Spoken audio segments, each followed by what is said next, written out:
là aujourd'hui pour un débat avec notre camarade que vous connaissez tous, Saïd Boualema. C'est un camarade qu'il connaît, c'est un sociologue, militant associatif, l'un des fondateurs du Forum d'immigration et des quartiers populaires. Il va nous parler aujourd'hui sur son bouquin qui va juste sortir sous le titre La tricontinentale, les pépites du tiers du monde et la sous-vicée. Voilà. Dans ce livre-là, il a essayé de nous parler un petit peu de la conférence de Havane qui a eu lieu en 1966. Où il y avait des organisations qui sont venues pour lutter contre le colonialisme, le néocolonialisme et l'impérialisme. Dans le monde entier, il y avait une solidarité pour un petit peu défendre les peuples qui ont été sous la colonisation. Et sur cet ouvrage, il a essayé de faire une approche un petit peu socio-économique sur tout ce qui s'est passé à l'époque.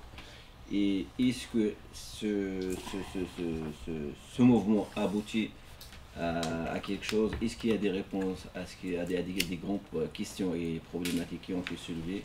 Ben, on laisse Saïd nous parler de toutes ces questions. Et après, il y aura un débat. Saïd, c'est à toi la parole. Je remercie d'abord beaucoup la TMF de l'invitation. Je pense qu'on a plus que jamais besoin de prendre du temps pour réfléchir ensemble. Nous sommes dans un monde complexe, dans un monde dans lequel la lutte de propagande est tellement importante que si ceux qui rêvent, ceux qui se battent pour un avenir progressiste, eh bien, s'ils ne prennent pas le temps de la réflexion collective, s'ils ne prennent pas le temps de la déconstruction des discours dominants, eh bien, ils risquent eux-mêmes de se fourvoyer. Parce que nous avons aujourd'hui des classes dominantes dans le monde qui ont des pouvoirs de propagande comme jamais dans l'histoire nous n'en avons connu. Alors pourquoi un livre sur la tricontinentale? Pourquoi moi qui travaille sur l'immigration, qui milite pour qu'il y ait l'égalité des droits en matière d'immigration, pourquoi en suis-je venu à travailler sur la tricontinentale? C'est un chemin qui date d'avant ce livre, qui date du livre précédent. Le livre précédent, c'était les figures de la Révolution africaine, où je voulais aider un certain nombre de militants et de citoyens à redécouvrir des figures qui sont méconnues ici. Dans le monde militant, on a l'habitude de citer un certain nombre d'auteurs, de se ressourcer autour d'un certain nombre d'auteurs. Sauf que ces auteurs sont souvent des auteurs occidentaux. Si vous demandez à un militant africain quels sont les penseurs de l'émancipation, il vous citera aisément Marx, Lénine et d'autres auteurs. Autrement dit, les militants du tiers-monde connaissent les auteurs de l'émancipation qui viennent d'Occident. Frantz Fanon aussi. J'allais y venir. Ouais, si vous demandez maintenant à des militants progressistes ici des noms des auteurs de la domination, vous serez surpris du silence sur un certain nombre d'auteurs comme Frantz Fanon, comme Cabral, comme Ben Barka, comme d'autres, etc. Autrement dit, il y a un problème dans la transmission des théories et il y a un problème d'eurocentrisme dans la connaissance des théories de l'émancipation. C'est ce qui m'avait amené à travailler sur ces différents auteurs. Or, en travaillant sur ces différents auteurs, je me suis aperçu que tous ont été à un moment dans une dynamique qui avait comme centre cette conférence tricontinentale des peuples d'Asie, d'Afrique et d'Amérique latine. D'où ce besoin pour moi d'aller regarder de plus près cette conférence. Et là, j'ai eu une double découverte. Je connaissais la conférence tricontinentale comme tous les militants, mais de manière générale. En me plongeant dans le texte, je me suis aperçu de deux choses. La première, l'importance de l'œuvre de Ben Barka, qui a été la cheville ouvrière de la tricontinentale. Sans lui, il n'y aurait pas eu la tricontinentale. Et deuxièmement, malgré sa mort, c'est sa pensée qui a irrigué la tricontinentale, de l'accord d'ailleurs de tous les participants. Tous les participants font référence quasiment à Ben Barka dans leur intervention. La seconde leçon, c'est la modernité des débats qui ont eu lieu à la tricontinentale. D'où pour moi une question. Pourquoi cette amnésie? Pourquoi avons-nous oublié ce moment particulier dans lequel des révolutionnaires du monde entier, dans lequel, pour reprendre la phrase de Ben Barka, les deux courants de la révolution mondiale convergent, dit Ben Barka, le courant de la révolution bolchevique et le courant de la lutte de libération nationale. Comment se fait-il que ce moment particulier ait pu être oublié? Nous sommes dans les 50 ans de la tricontinentale. Je ne sais pas si vous avez vu, mais moi je n'ai pas vu beaucoup de commémorations, ni beaucoup d'actions visant à montrer si c'était dépassé, pas dépassé, etc. J'ai dit deux raisons, j'en rajouterai une troisième. La troisième raison, c'est le silence médiatique. C'est le silence scientifique, y compris à l'université, sur cette tricontinentale. Je montrerai tout à l'heure tout l'apport théorique et scientifique que donnera la tricontinentale, et pourtant nous avons un silence aujourd'hui. Ce silence, il est parfois brisé par quelques articles de journaux qui parlent d'échec de la tricontinentale. Or, le mot échec véhicule quelque chose, les mots sont importants, véhicule quelque chose qui est de considérer que c'était le projet lui-même qui était congénitalement problématique, irréaliste, non scientifique. Personnellement, j'utiliserais le terme de défaite. Ce n'est pas la même chose. La défaite, c'est un rapport de force. Oui, nos prédécesseurs, les générations anciennes de militants qui ont été à la tricontinentale, ont été battus. Ils ont été battus parce que le rapport de force, et dans le livre j'explique l'ampleur de la contre-attaque, en particulier des USA, pour donner juste un indicateur, les trois coordinateurs désignés pour préparer la tricontinentale ont été assassinés. Ouais. C'était Ben Barka, Che Guevara et Amilcar Cabral. Ouais. Les trois ont été assassinés. Autrement dit, ce n'est pas le projet qui est irréaliste. Lumumba n'était pas... Enfin, il était dans la pensée, mais il n'était pas... Ces trois coordinateurs ont été assassinés. Autrement dit, c'est une défaite et non pas un échec. D'où cette volonté pour moi de creuser un peu plus loin. En commençant à travailler sur les textes de l'époque, en commençant à aller rechercher dans les archives tous les documents liés à la tricontinentale, je me suis aperçu que la tricontinentale était déjà un résultat. Autrement dit, la tricontinentale a une histoire. Elle est la synthèse de près de 50 ans de mobilisation et d'échecs, de difficultés, d'erreurs et de bilans qui sont tirés de ces erreurs. C'est tout l'objet de la première partie qui est de rappeler toute cette histoire du rêve émancipatoire des dominés et en particulier des colonisés. Un vrai rêve, un rêve d'émancipation totale, avec ce que donne un rêve, c'est-à-dire la force de l'action. Encore aujourd'hui, je pense qu'il faut qu'on réinvente le rêve, qu'on sorte de notre réalisme immédiat qui nous empêche de penser à un ailleurs. C'est d'ailleurs l'origine du titre. Quelqu'un me posait tout à l'heure la question, pourquoi j'ai mis « à l'assaut du ciel ». Marx, quand il parle des communards, a cette phrase extraordinaire en disant « les communards sont partis à l'assaut du ciel ». Autrement dit, face à un capitalisme qui diffusait la pauvreté, la misère et qui empêchait de penser à l'avenir, eh bien, il a considéré que ceux qui avaient fait la Commune de Paris partaient à l'assaut du ciel, c'est-à-dire tenter d'inventer un monde d'égalité. Eh bien, c'est pour cela que j'ai paraphrasé Marx en disant que la tricontinentale, c'était les peuples du tiers-monde qui partaient à l'assaut du ciel, parce que le projet était tout aussi ambitieux. Alors, cette histoire, elle peut se résumer en trois grands moments.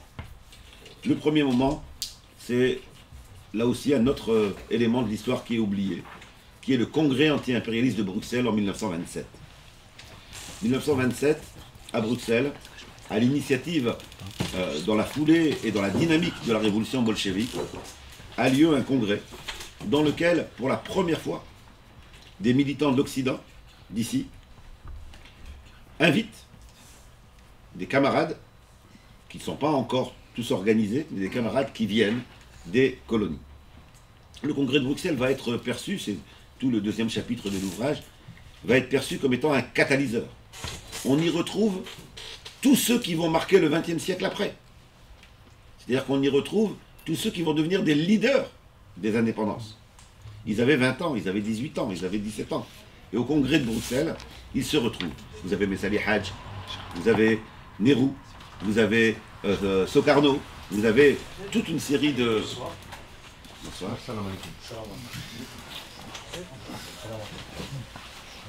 Ah, des jeunes. Il y a des jeunes, il y a des jeunes. Il y a l'autre du doigt. Soprano, c'est l'Indonésie, c'est ça? Indonésie, oui. Non, ده ياسين كده راح عليك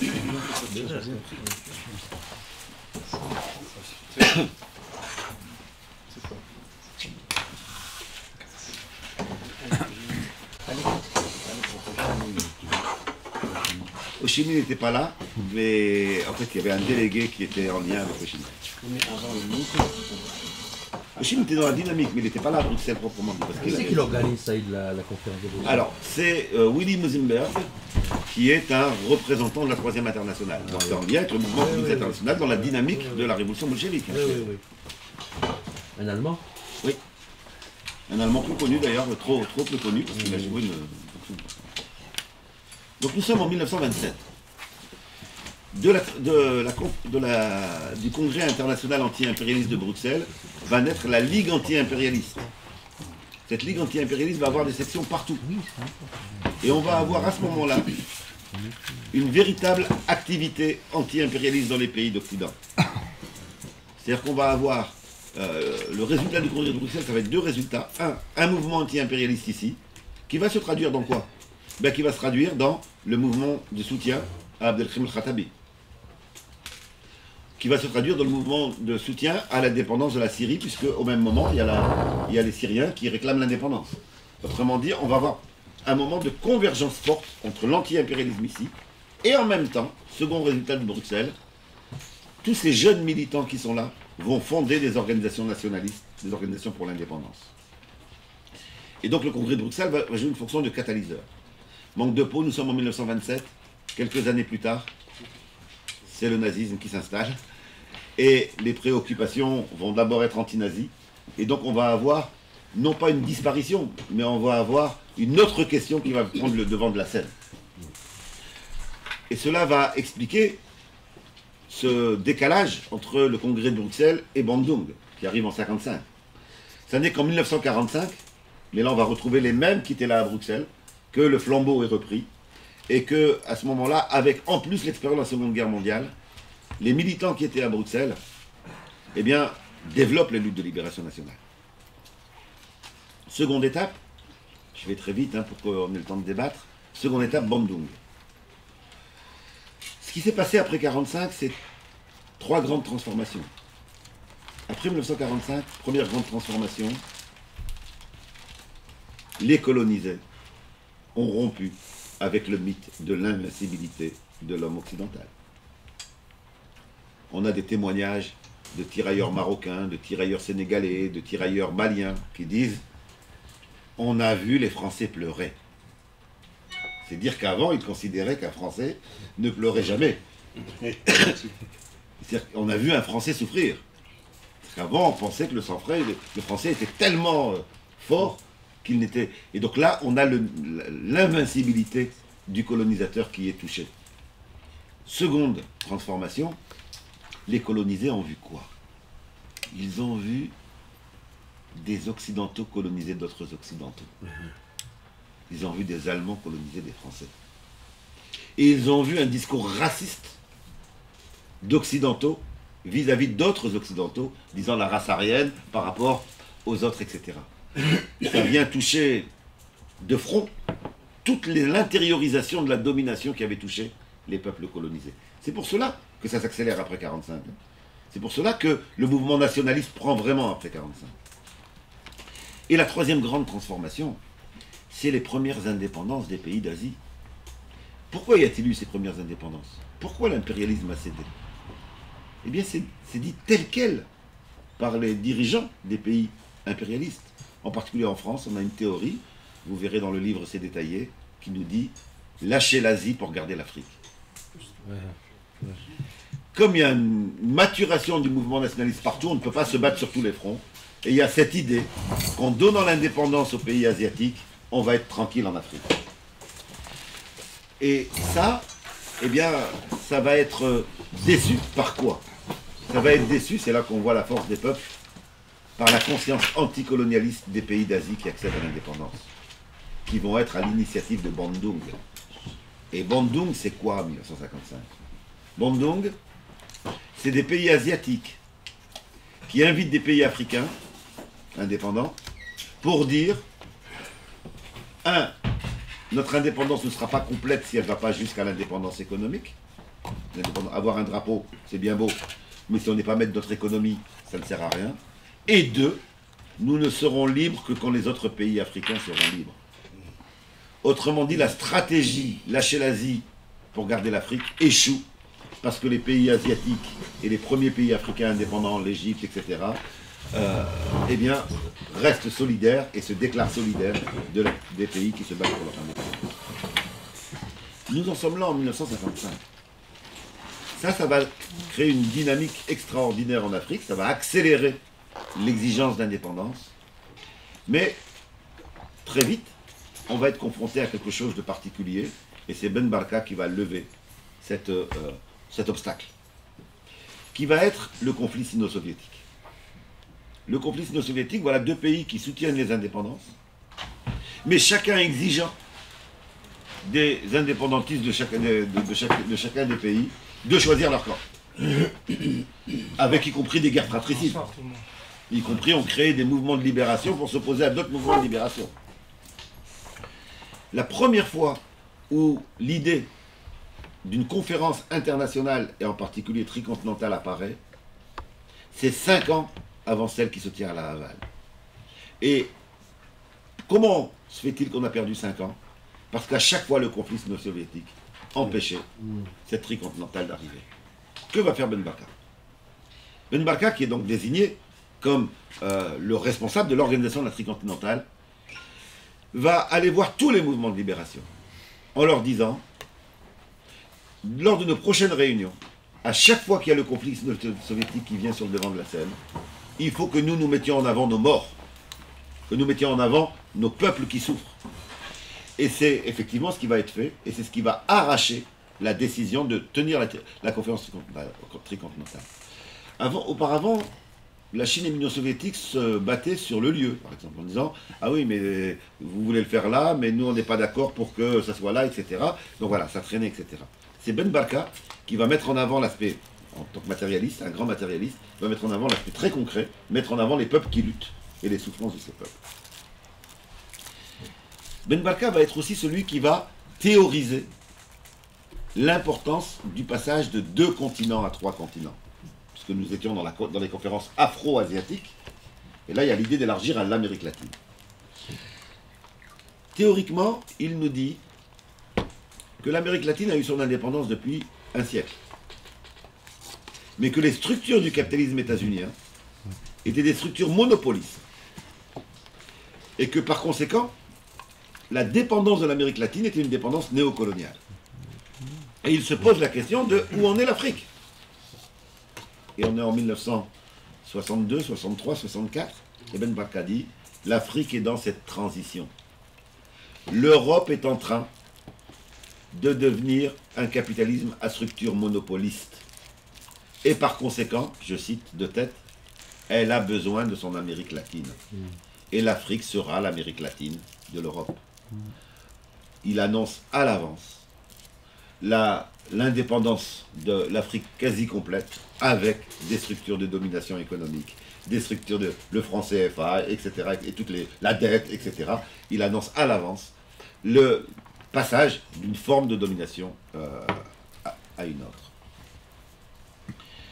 Si l'on regarde maintenant du côté de la conférence proprement dite, alors la conférence, pour vous donner une idée, c'est 500 délégués qui viennent de plus de 80 pays et qui représentent plus d'une centaine de mouvements de libération, de partis de gauche, de mouvements, etc.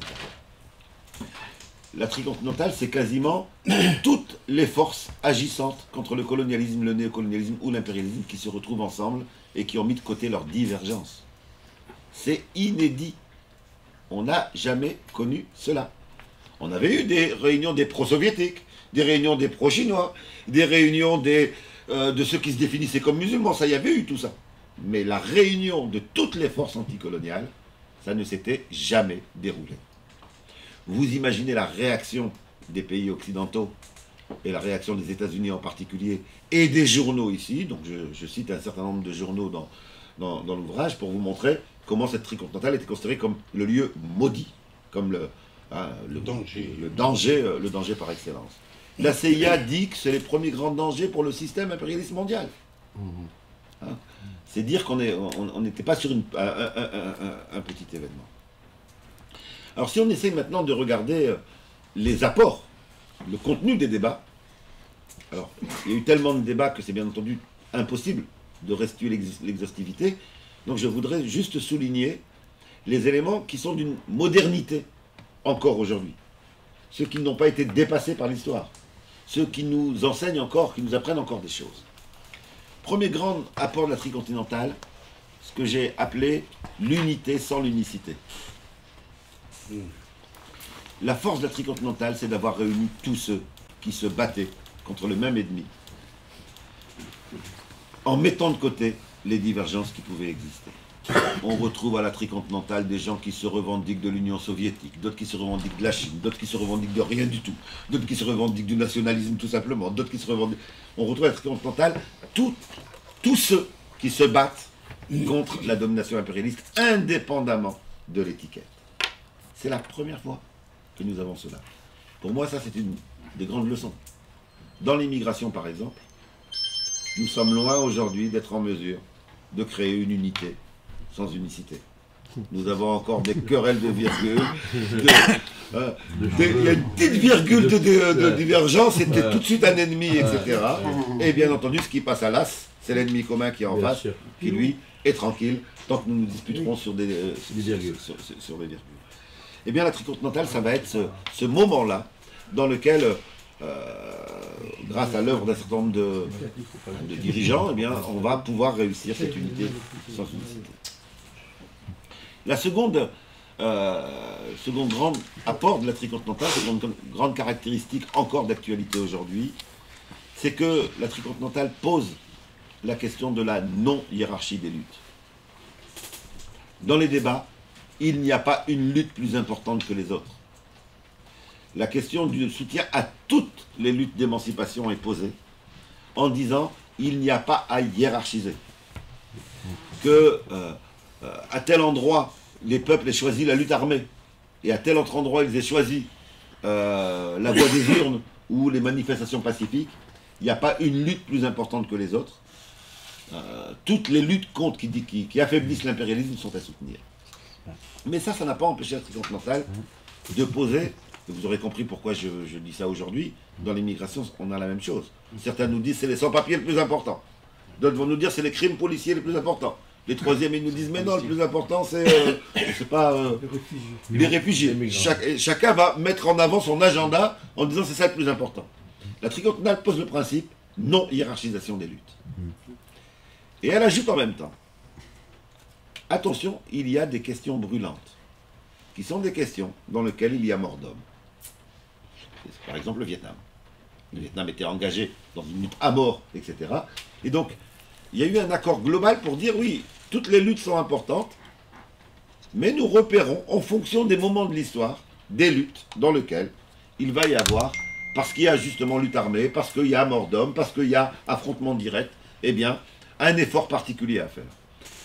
Quand on regarde de près aujourd'hui, si on avait cette maxime-là dans nos luttes, ça nous permettrait d'éviter un certain nombre de divisions. Qui est de dire, il n'y a pas une lutte plus importante que les autres, mais quand il y a les forces de l'ordre qui attaquent un camp de réfugiés, ben, voilà, cet aspect-là, il est brûlant. Et je pense que le terme de question brûlante est le bon terme.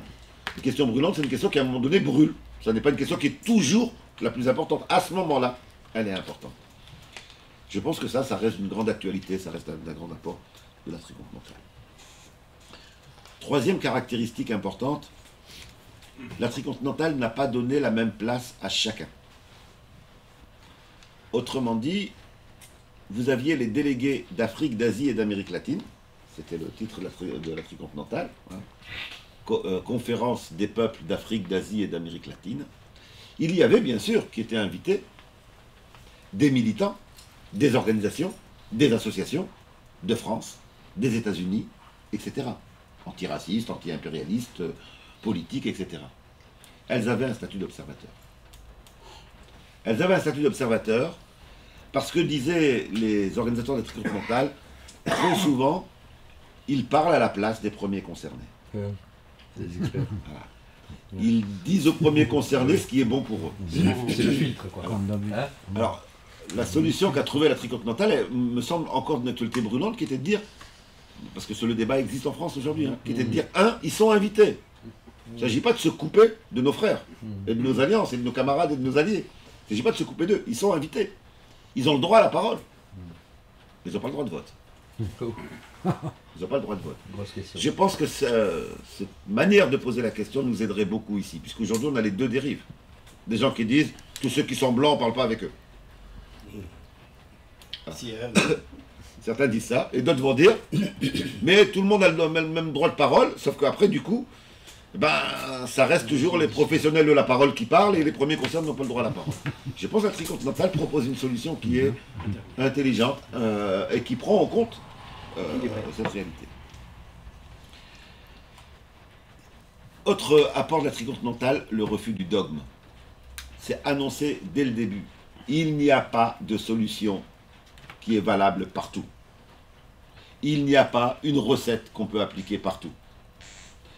À la tricontinentale, vous avez des partisans de la lutte armée qui sont en train de mener la lutte armée dans des maquis en Amérique latine, en Guinée, au Congo, etc.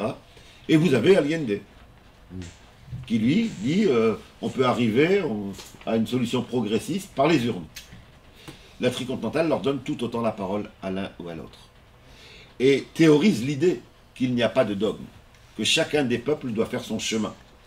Si on ramène à aujourd'hui, et si on parle de la France, on pourrait dire il faut arrêter d'opposer certains qui vont dire il faut un parti, donc ils vont créer le Parti indigène de la République, d'autres qui vont dire non, c'est surtout pas un parti qu'il faut. Par exemple, le Front Uni des immigrations et des quartiers populaires pense qu'il ne faut pas un parti. Nous, on pense qu'il faut un mouvement qui permette l'émergence, par son action autonome, d'une vraie gauche révolutionnaire dans ce pays, mais ça c'est par l'autonomie de poser les questions embêtantes pour que les choses avancent. Ben, c'est pas l'un ou l'autre qui a raison. Voilà. Il faut respecter ces différentes voies. C'est la pratique qui va trancher. C'est la réalité qui va trancher. Il n'y a pas un dogme qu'on impose aux autres. Qu'on impose aux autres. Si. On n'impose pas. Chacun prend. Alors, chaque peuple prend sa décision. Après, on va débattre. Commencez pas, monsieur, hein, excusez-le, hein, les Marocains. Oui, mais. Il a commencé. Mais avec lui, il y a un français, il y a un blanc. S'il vous plaît. C'est lui le blanc. L'autre apport de la tricontinentale qui est vraiment un apport, on se dit, mais comment ont-ils pu, à cette époque, ou alors nous, comment avons-nous pas réussi à lire ça? C'est l'analyse qu'ils font de certaines situations d'immigrés. Enfin d'immigrés. Pas d'immigrés en réalité. Ils ont une analyse particulière sur la question indienne en Amérique et sur la question noire états-unienne. Et ils disent, le débat qu'ils ont, la résolution qu'ils prennent, c'est de dire que autant la question indienne que la question noire états-unienne est marquée par une double caractéristique. L'existence de discrimination systémique. Et que par conséquent, le combat contre la discrimination systémique est un combat central. Et donc ça, il suffit, je ne sais pas faire la comparaison à aujourd'hui, vous aurez tous compris, on aurait gagné 30 ans de réflexion en prenant en compte, enfin on aurait été les premiers à en parler. Et la seconde chose, nous disent-ils, c'est l'existence d'un paternalisme qui empêche de poser ces questions-là.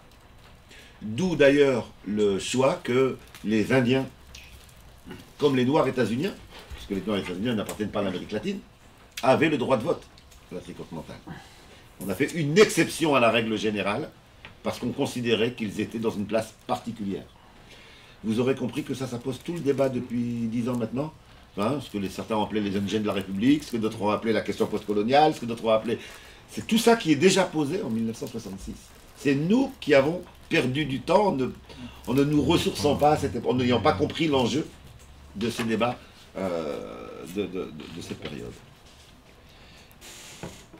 Dernier rapport que je voudrais souligner, c'est ce qui a été résumé en une phrase dans une motion de la tricontinentale qui était « ne pas mourir de froid spirituel ». Ce qui était mis en avant là-dessus, c'était l'importance du combat culturel. En soulignant que l'esclavage, comme la colonisation, comme les dominations contemporaines, se basaient sur la destruction de la culture des peuples.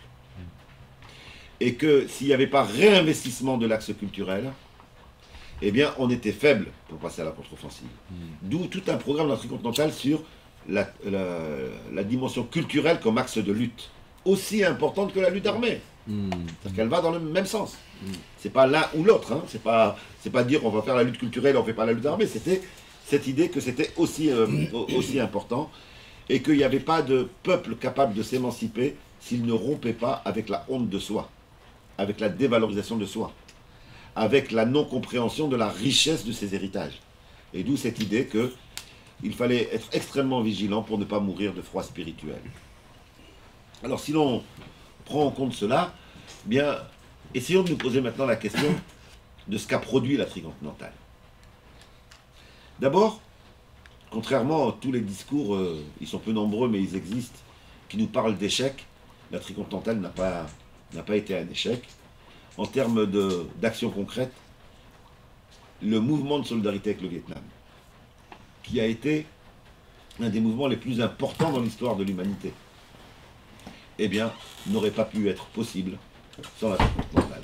Vous verrez dans le livre, je donne un certain nombre de témoignages, dont ceux du ministère de l'Intérieur en France, qui dit ouvertement que ce mouvement de solidarité, il est directement inspiré de la tricontinentale. Donc on a un vrai problème d'amnésie dans le mouvement militant, hein. On a un vrai problème d'amnésie. Seconde dimension, la solidarité avec les colonies portugaises, qui ont été les dernières colonies à s'émanciper. Là aussi, la tricontinentale va jouer une fonction extrêmement importante qui est aujourd'hui oubliée. Troisième héritage, troisième œuvre de la tricontinentale, eh bien ça va être quelque chose de particulier. Aujourd'hui, j'aimerais bien qu'on puisse y revenir rapidement, mais ça ne sera pas pour tout de suite parce qu'on n'en est pas là. Ça a été la décision collective, et ça va durer 15 ans, la décision collective de sortir une revue et un bulletin tricontinental. Cette revue et ce bulletin vont être publiés en 4 langues. L'anglais, le français, l'arabe et l'espagnol. Ce bulletin, il est diffusé dans le monde entier. On a un certain nombre d'éditeurs militants qui le reprennent dans les pays occidentaux. Par exemple, Maspero va le reprendre et va le publier ici. Et il va être condamné pour chaque numéro à 80 000 francs. Chaque numéro. Le bulletin sort tous les mois. La revue sort tous les trimestres. Elle permet aux militants du monde entier d'avoir les mêmes lectures. Elle permet aux militants du monde entier de connaître les textes théoriques de tous les mouvements de libération nationale. Autrement dit, quand on regarde la revue, je donne des exemples dans le chapitre qui lui est consacré, vous avez un texte de Yasser Arafat, un texte d'Ho Chi Minh, un texte... Vous avez tous les leaders des Black Panthers, etc., tous les leaders, tous les grands mouvements, et les militants se forgent une culture commune au niveau mondial. Toute une génération a baigné dans ces publications-là. Secondo, la tricontinentale va pas se contenter des textes de propagande, etc. Elle va lancer un appel aux artistes, en leur disant, vous ne pouvez pas rester à côté de la lutte des peuples. Et on va avoir des centaines d'artistes qui vont répondre et qui vont donner naissance à véritablement une collection d'affiches militantes qui vont être reprises, mais dans le monde entier. C'est-à-dire qu'on retrouve des affiches de la tricontinentale en Algérie, on les retrouve au Vietnam, on les retrouve ici à Paris, etc. Vous avez dans le livre un certain nombre d'affiches qui ont été reproduites, hein, et qui sont, pour certaines, on les connaît, mais on ne sait pas que ça vient de la tricontinentale, donc vous avez un certain nombre d'affiches qui sont reproduites. Et ça, les artistes, on ne peut même pas aujourd'hui dire à qui appartient telle ou telle affiche. puisque la règle, c'était la contribution à la lutte de libération nationale, et donc c'était l'anonymat. La Tricontinentale va lancer également un appel aux cinéastes, leur demandant de créer un cinéma de lutte. Et l'analyse qui est faite dans cet appel, c'est de dire, il y a un premier cinéma, c'est le cinéma de la plus-value. Autrement dit, c'est le cinéma qui nous vante notre société d'aujourd'hui et nous dit c'est ça le paradis, il faut consommer, etc. Il y a un deuxième cinéma, c'est le soi-disant cinéma d'auteur. Ces artistes qui se disent, j'observe la société et je ne suis pas concerné. Et donc je vais présenter par exemple la crise du couple, ou bien les angoisses de... la nouvelle vague. Voilà. Non, non. Et ils appellent, et la Tricontinentale appelle à la création d'un troisième cinéma, comme le tiers-monde, troisième cinéma, qui est un cinéma de lutte. Il y a un certain nombre de films que vous avez tous vus, qui font partie de la connaissance des militants, etc., mais qui viennent de ce courant de la Tricontinentale. Sauf qu'on ne peut pas les rattacher, on ne les rattache pas. On les a vus, on dit ouais c'est bien, c'est un film sur la guerre d'Algérie, c'est un beau film, sauf qu'on ne les rattache pas à ce mouvement global, international, tricontinental, qui était lié. Voilà l'œuvre de la Tricontinentale. Maintenant, si on s'intéresse à ce qu'il en reste, ben, ce qu'il en reste, paradoxalement, c'est beaucoup de choses. Je montre dans le livre, par exemple, le lien entre la Tricontinentale et le mouvement altermondialiste. Quand on regarde les mots, les thèmes, les formes d'organisation, on est obligé de se dire qu'il y a un lien de parenté entre le mouvement altermondialiste et la Tricontinentale. Secondo, au niveau théorique, il y a quelque chose de particulier. Et ça, c'est pas quelque chose que moi je dis. Je cite des fondateurs du courant des postcolonialistes qui s'interrogent en disant mais comment se fait-il qu'on ait oublié que l'origine c'est la Tricontinentale? Aux États-Unis, vous savez, les responsables de départements universitaires doivent chaque année présenter leur programme qui est validé ou pas validé. Une chercheuse aux États-Unis, responsable d'un département de recherche, raconte qu'elle a présenté son programme pour l'année, dans lequel elle parlait de la Tricontinentale, du néocolonialisme, etc. Et on lui dit non. Ce qu'elle a fait, c'est qu'ensuite elle a dit la même chose, mais elle a changé les mots. Elle a parlé de postcolonialisme, etc. Mais le contenu était le même. Et là, on lui a dit oui. Et donc elle pose la question de l'euphémisation, quand une théorie révolutionnaire entre à l'université, il faut toujours être vigilant sur la dévitalisation et l'euphémisation de sa signification. Balandi, un des plus grands scientifiques en France, dit « Jamais les théories postcoloniales n'auraient existé sans l'apport théorique de la Tricontinentale. » Et pourtant aujourd'hui, vous avez plein de gens qui parlent du postcolonialisme sans faire référence ni à un Cabral, ni à un Fanon, ni à la Tricontinentale. C'est dire que la Tricontinentale n'est pas seulement un événement politique, c'est également un événement théorique et un événement idéologique. Et je crois avoir montré suffisamment d'exemples pour souligner que ça n'est pas un événement du passé. C'est extrêmement brûlant d'actualité. Voilà ce que je voulais vous dire en introduction. Merci beaucoup Saïd sur ces explications. Bossé Saïd. Bossé. Franchement, tu nous as fait un petit peu fait l'histoire de la Tricontinentale et son histoire et les problématiques qui restent encore à avoir des réponses. En plus, il y a plein de Marocains autour de la table, donc Barka, c'est... Vous avez parlé d'un leader de mouvement du Maroc, c'est Mehdi Boulabouka. C'est vrai qu'on n'a pas encore donné ce qu'il méritait comme un militant. Mais depuis la Tricontinentale, il est plus marocain, il est mondial. Il est mondial. Ça, c'est intéressant. Il est mondial maintenant, ça y Il est est. sorti du C'est fini. post-nationalisme. Plus de Marocains, c'est mondial. Parce qu'en fait, j'ai oublié au départ, je tiens à signaler parce que ces rencontres débat sont uniquement pour les militants de l'ATMF et les ATMF Île-de-France. C'est des formations internes. Voilà, pour se former, pour avoir un échange de débat, un échange des idées, comme il a précisé tout à l'heure. Et ça va continuer, on est en 4e aujourd'hui, c'est ça? C'est la 4e rencontre, c'est ça Driss? Oui, c'est la 4e, mais ça va continuer, je ne sais pas si on avait le 5e. Bon voilà, le débat est ouvert,